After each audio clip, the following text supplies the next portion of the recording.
The following is a special presentation of Tony Curry Radio. Keep your mission on your mind and your mind on your mission.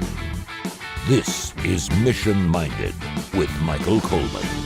Welcome back to another Mission Minded. Keep your mind your mission your mind. He is the CEO of the Heart of Alabama Food Bank. He does fantastic work. And, of course, we're happy to have him on TKR. You can hear the show at least 5 days a week wherever you get your favorite podcast. We're available on every major industry out there. To search Mission Minded with Michael Coleman or Tony Curry Radio. And, of course, you can also hear it right here on the TKR. As we do the show, Michael, first of all, I hope you're doing fantastic. Happy Friday to you. We're doing the show here on January 17th. I normally don't tell you when we're doing it, but just breaking a few minutes ago at issue, the Protecting Americans from Foreign Adversary-Controlled Applications Act, a law passed by Congress last April with wide bipartisan support, has now been upheld by the Supreme Court. In passing the law, Congress cited concerns over the app's Chinese ownership. We're talking TikTok here, which members said meant the app had potential to be weaponized or used to amass vast amounts of user data. And you know what? The Supreme Court agreed and said, listen, you got till January 19th to either sell it or be done with it. I had a father-daughter moment last night that almost brought me to tears. My daughter loves TikTok, and I keep an eye on her social media. She's not allowed to post things. She can go watch things. As a 12-year-old, this is just who they're going after. I certainly understand it. So, I'm not on social media nearly as much as I used to be, and I'm 59.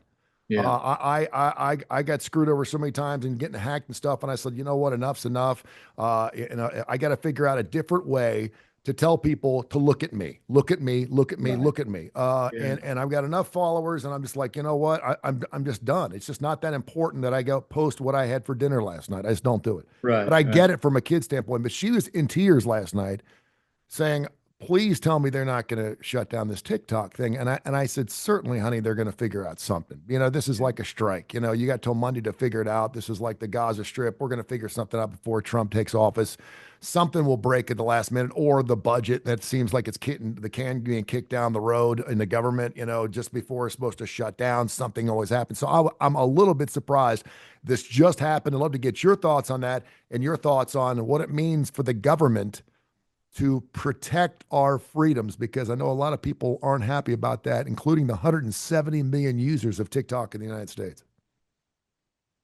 Well, I'm not surprised that they upheld it, simply because that was a lot of the opinion.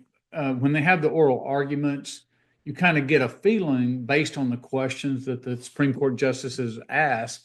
You kind of get a feeling for at least where they're leaning to, or at least where their starting position is.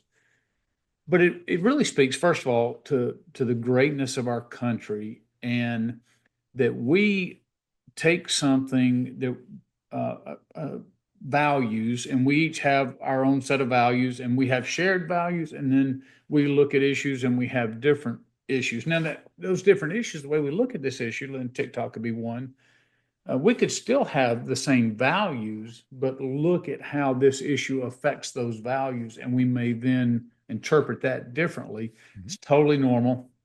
So somebody that you're normally in agreement with everything, you might be in total disagreement about this. Now, a young person like your daughter, of course, is going to look at this through very narrow lens. Like, I enjoy it. It's where I spend a lot of my time, and you're gonna, and all of a sudden it's going to be gone. That's a childlike response. I mean, that we would think, because it's like having her teddy bear taken away. I'm not kidding. Right. I'm not kidding from a national security perspective. But what's so good? I was going back to what I was saying about what makes this our country so great is that we do have a core set of principles and values found in our Constitution, the Bill of Rights, but sometimes things like freedom of speech, and then the responsibility to protect our country as a whole, those values clash. And that we get to present those ideas, and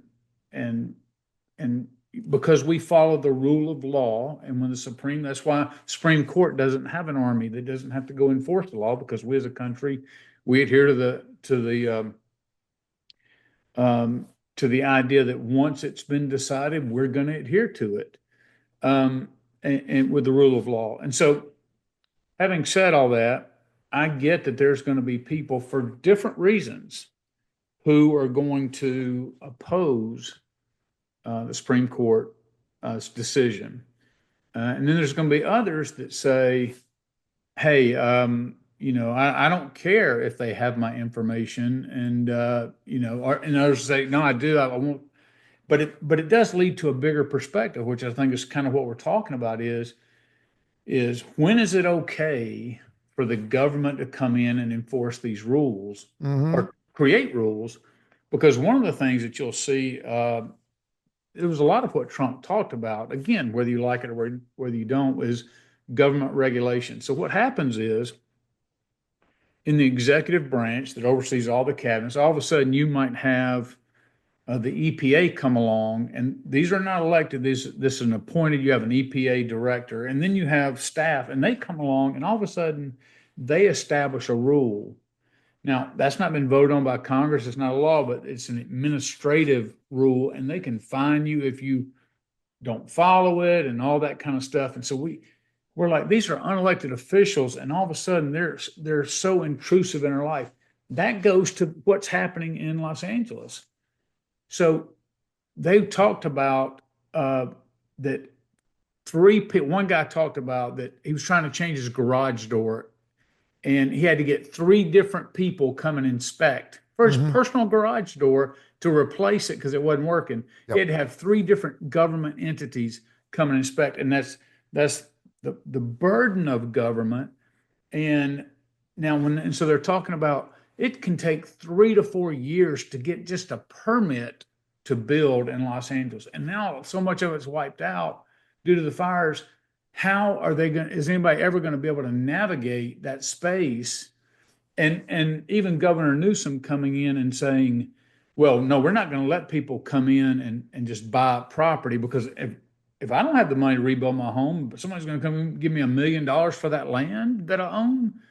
Yeah, I want to do it, but government. But here's the governor saying, no, I'm not going to let people do it because that conflicts with his own personal values or whatever. So that's what I'm saying. You have government oftentimes that intrudes greatly into our lives, and we elect Trump lots of times, and people like that say, hey, I want to get government out of your life and that intrusiveness out of your life.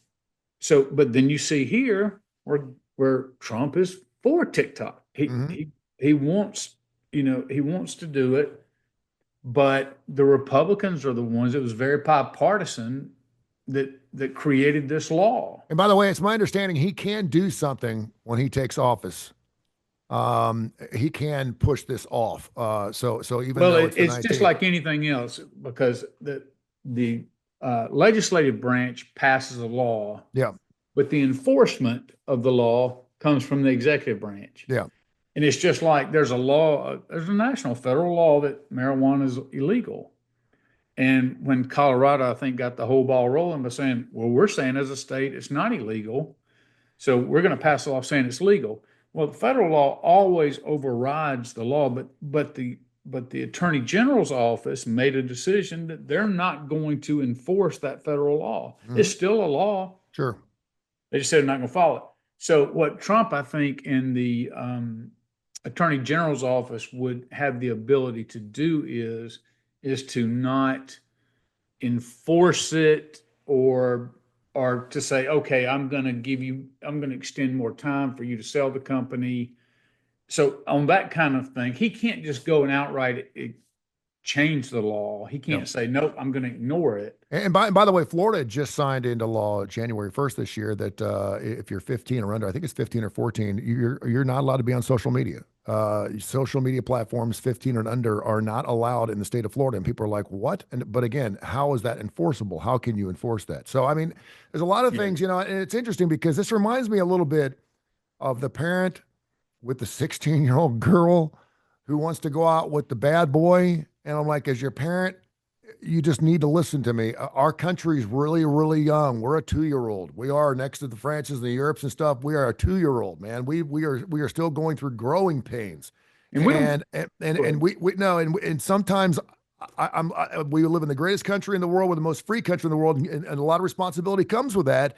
Yeah. And as a parent, I know that some people are loving this. As a parent, it's like, good. I don't have to deal with this TikTok crap anymore. Now there's probably going to be red ribbon or whatever these other things are through ByteDance that people are going to be hopping on board. It's not going to be the same thing. But I mean, as a parent, a lot of parents are like, good. That's it's going to help me.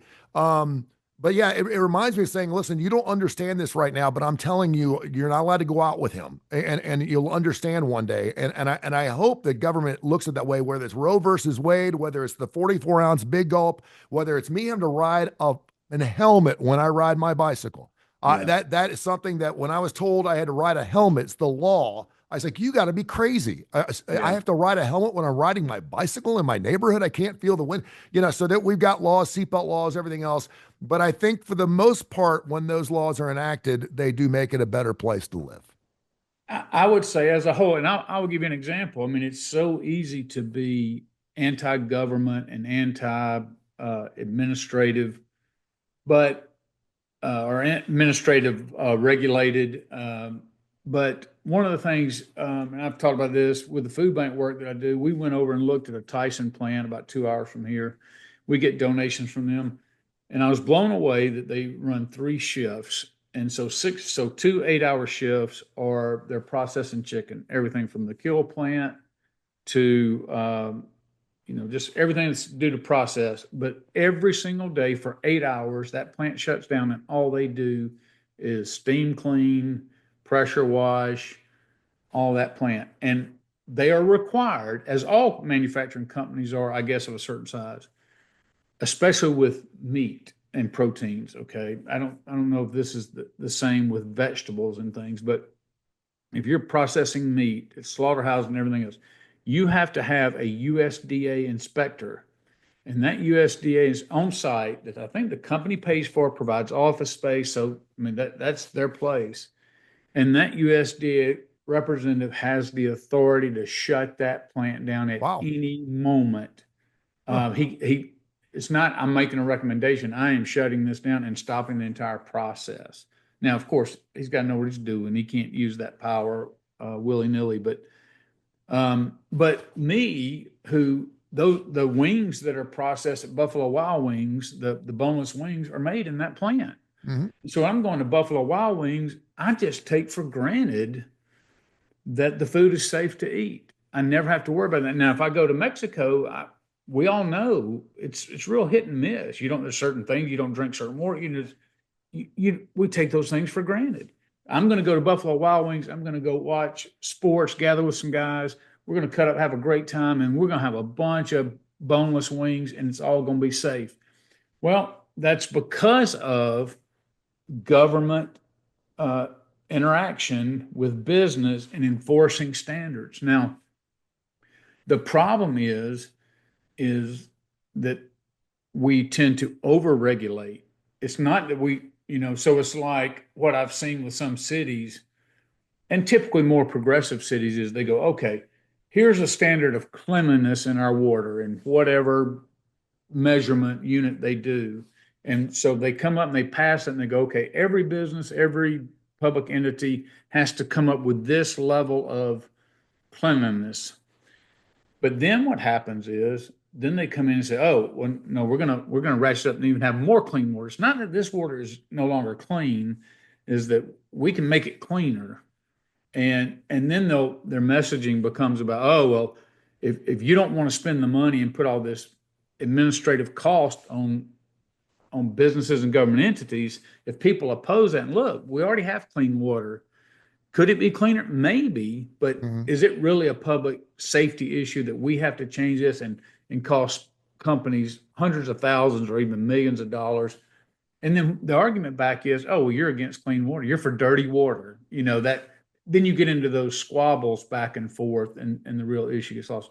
So I agree that we need government agencies bringing in regulations and oversight, but I do believe that there's overreach in many instances of people that we don't elect who have power and use that power. Because even an EPA administrator who comes out, an inspector, let's say, can look at, let's say, an oil spill, and it's completely up to him to go, okay, I'm going to give you 30, I'm going to be back in 30 days, I'm going to clean that up. Mhm. or just say, no, I'm going to go ahead and fine you. So a lot of it's just based on whether they were in a good mood or not, and those kind of controls.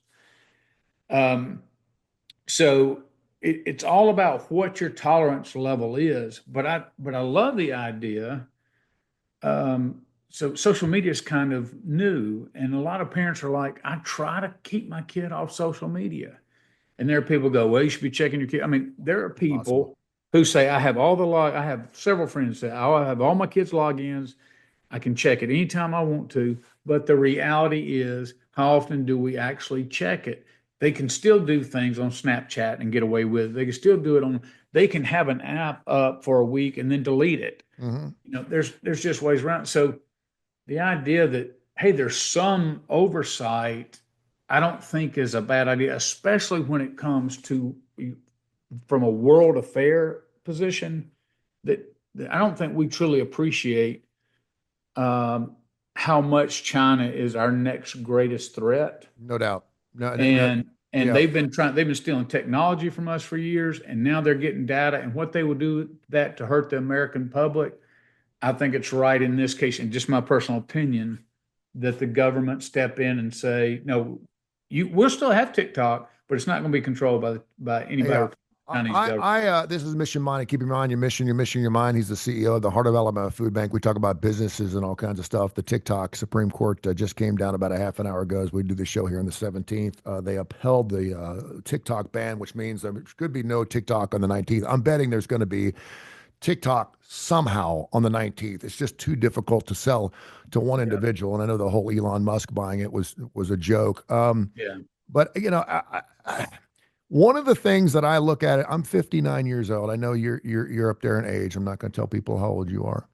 I know I've been around a long time, Yeah. and there takes two things in life to make it this far and still be on your feet, and that is responsibility and discipline. Obedience goes a long way in that too. It's a Bible thing. There's a lot of reasons why. Someone the other said, "Why do you say the rosary? You say the same thing over and over." It's an obedience. It's an obedience type of thing, and they don't understand how strong and stringent obedience is in the Bible. So I'm going to go back for that just a little bit, but I look at what is the hot topic and who's being affected by this particular ban. And the majority of it is teenagers. It's youngsters. It's Yeah. people's brains who have not been formed. They have not been turned. They have not been. And Yeah. so as a parent, I'd like to think I like to think that parents do have their passwords and look at their stuff, but I know they're not. That's They're right. not. And I wish I could do more as a parent. I wish I could do better Right. things. We didn't have TikTok and all this stuff when we were growing up. Oh, we to be told Yeah. I had to wear a helmet when I was 14 was enough. Yeah. And watching television, all we had to do was make sure that they weren't watching HBO at midnight because there was going to be boobs on television after midnight if you got the new cable box, right? Right. And now with the That's internet, what led there's me to being so a much night more. owl. I did too. I got up and go to the bathroom every night at 12:30 to watch Sex Files. No, it's so as a parent, I'm kind of like I'm glad it's happening, but I look at vaping, I look at gambling, Yeah. gambling in this, and I listen. I don't want to be that old man on the front porch. I don't. We're going to have a major issue with gambling here in about 3 or 4 years in this year because everything started off as a fun bracket style fantasy football. You losers out there who are in your 50s that have your fantasy nights, you got issues. I'm sorry, you do. If you're in college, you're in your teen years and you got a fantasy football league, I get it. I fine. But if you're not just diehard gambling and you're a 59-year-old and you're sitting at Buffalo Wild Wings with your group of 12 guys doing your mock draft, you got issues. I'm sorry. You got some serious issues, Yeah. man. Just go ahead and gamble because that's what you're doing. At this point, you're paying to see if you can get a return, whether it's a trophy or cash.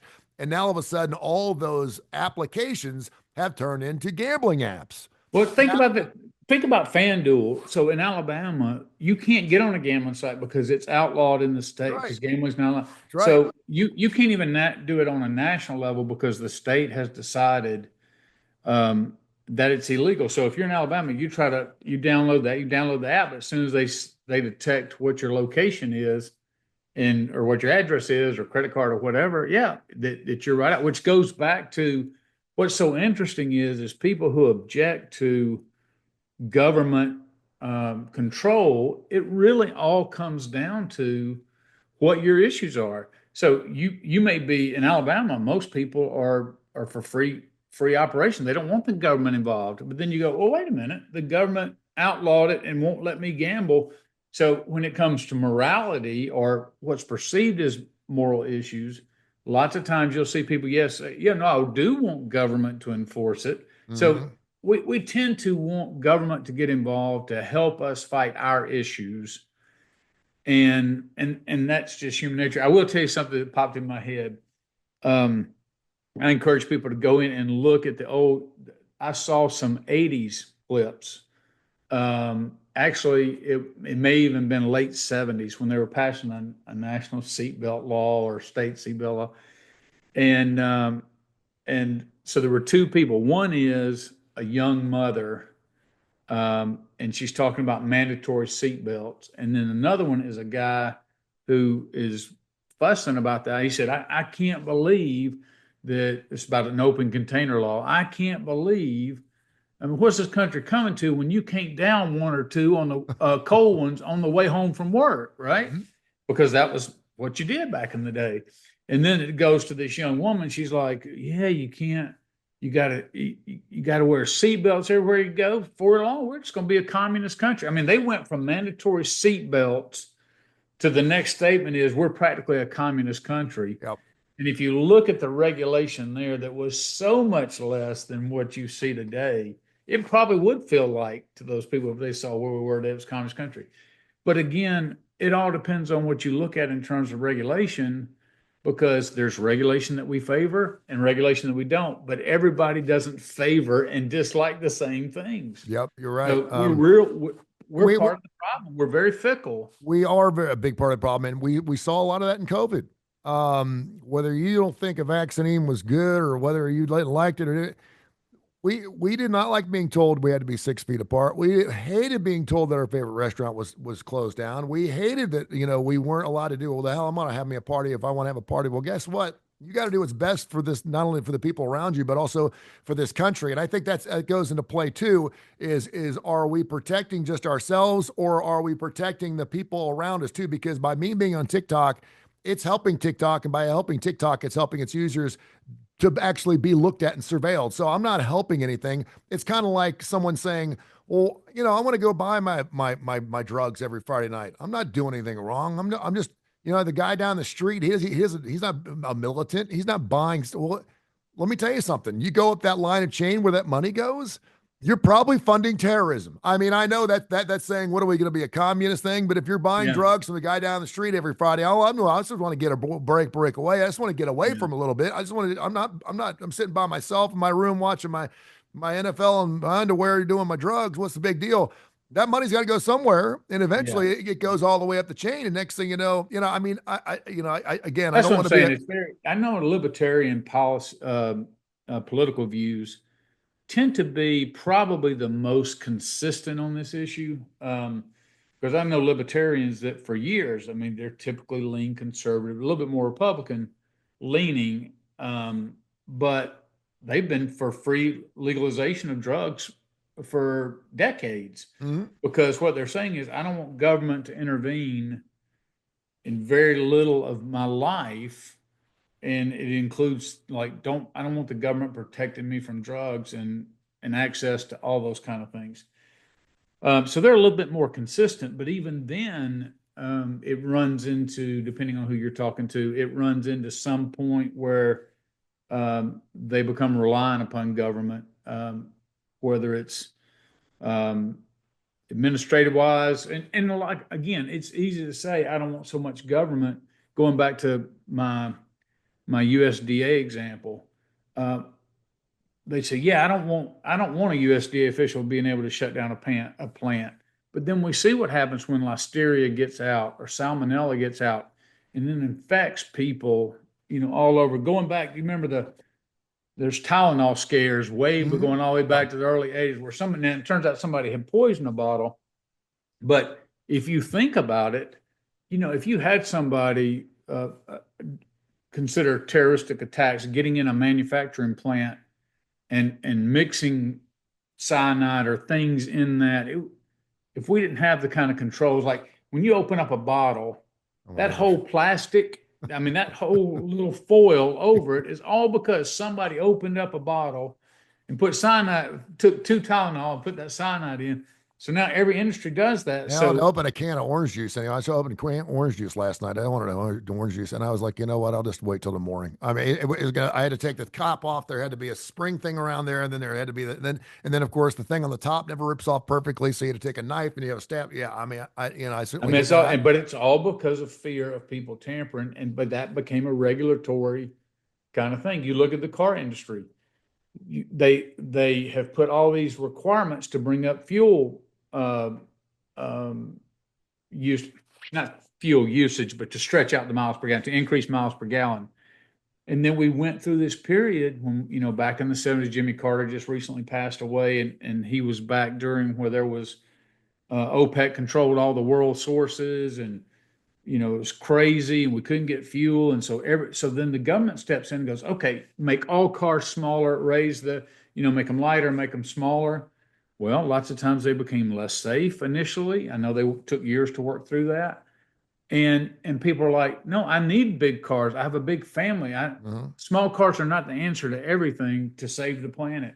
So so you've kind of seen that swing. So government then focuses on that, and then there's pushback from the public gets enough, and then we get all SUV crazy, and then they come in and they go, okay, it's all about EVs. We saw that back in 2020, and now everybody's saying EVs are not the answer. Yeah. 20, I saw 20% of our sales last year were EV or hybrids, but a lot of companies that declared we're only going to be doing EVs by a certain point by 2030 or 2035. And now they're already going back saying, wait a minute, because the momentum's not going that way because Mhm. of all the minerals that have to be dug up and taken from the earth. I mean, it just goes on and on and on, where we have these pendulum swings and cries for the government to get involved, and then now it's too much pushback. So who knows how this will play out? Yeah, I'm betting when we do our show next week that TikTok is still up in some capacity. And I'll leave us on this note. And you can certainly add something here. We still live in a free country. You can still do, say whatever you want. It just means there's going to be ramifications for it. People are That's like, I right. can't say this. Well, this is my first. You can say whatever you want. You can get online and say whatever you want. Yeah. Someone may cut it down. Someone may throw you off. By the way, I had a friend of mine that I was talking with the other night. And I don't know why he told me about it, but maybe it's because we were just talking guy things. But evidently, you can't get Pornhub in the state of Alabama anymore. I haven't been on Pornhub. I don't know about it, but it's the number one porn site in the Yeah. world by far. And evidently, if you pull up Pornhub, there's something on there. I'm not getting there because I don't want to have No, I've been told the things. same thing. And Yeah, mine, you can't get yeah, on Pornhub. I'm like, wait a minute, I can't watch my own porn now. You're telling me I can't even watch porn? I'm like, yeah, that's well, right. because the government said you have to come up, and the same thing TikTok. I mean, these companies that are putting these age restrictions, they're having to come up with some type of way to validate and verify. And of course, that's cost to the company. Yeah, That's, I mean, there's this new software, so people have to manage that, all that kind of stuff. Well, so the company then has to make a decision, and I think Pornhub put out a statement that said, we're just making a decision. We're not gonna do it. yeah. And so We'll see what again, happens. that may be where some of the other software, some of the other social media softwares may make similar decisions. Who The other knows? thing I think is interesting, and it's a biblical thing too, and then we'll let it fly. We got Bite by Bite coming up here next. Just be careful whenever it comes down to the mighty dollar. The dollar is super important, and I remember when Northport, Alabama, decided to start having Sunday sales on alcohol, and Tuscaloosa, of course. I don't know if people don't even remember this. Young fans probably.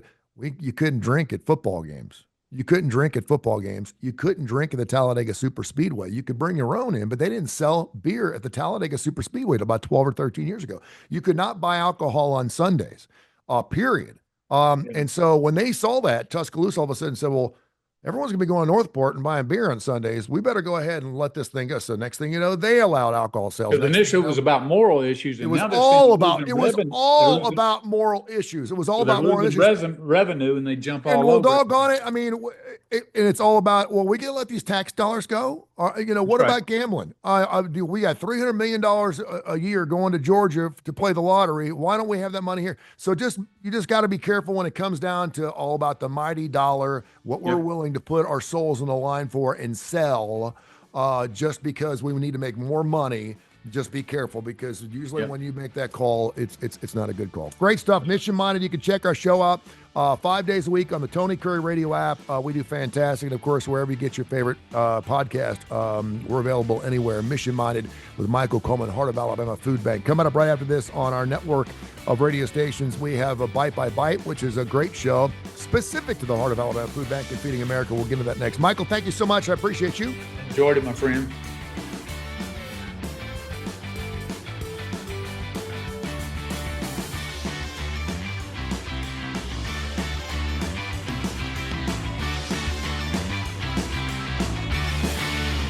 This has been a special presentation of Tony Curry Radio.